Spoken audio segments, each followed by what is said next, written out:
Presented by Namuna Music.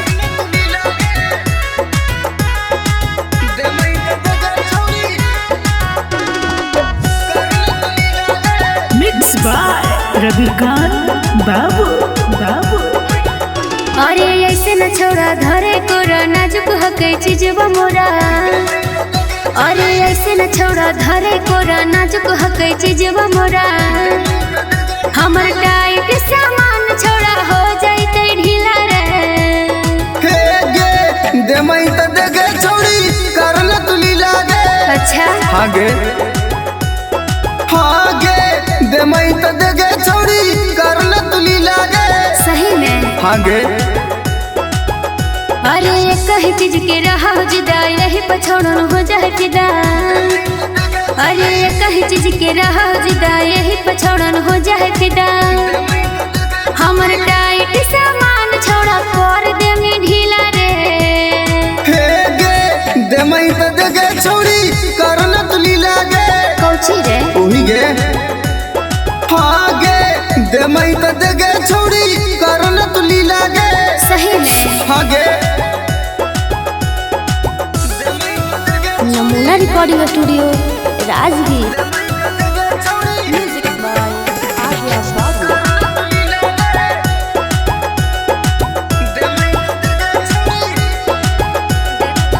देवो तो तू कर दमी चीज मोरा रद रे।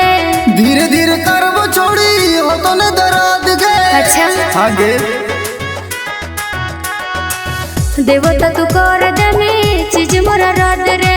धीरे धीरे करबो छोड़ी हो तो न दराद गे। अच्छा हाँ गे अरे नहीं दे पकड़ी छोड़ा तोरा जिंस ढीला रे।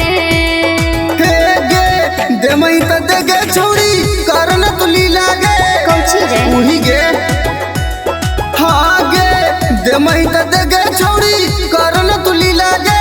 सही में हाँ गे नमूना recording studio Rajgir. Music by Arya बाबू।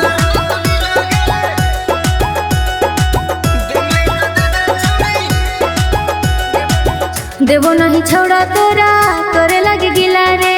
एक बेर तोड़े देना छोड़ी बंसी लागे। चल हट अच्छा देवो नहीं छोड़ा तोरा करे लगे गिला रे। एक बेर तोड़े देना छोड़ी बंसी लागे। चल हट अच्छा अरे रवि टाइगर नंदन करे देवो मारस लीला रे। हे गे दे मई त देगे छोड़ी करन तुली लागे। अच्छा हाँ गे दे मई त देगे छोड़ी करन तुली लागे। अबे अब तो दे दे। तो चल नमूना रिकॉर्डिंग स्टूडियो राजगीर।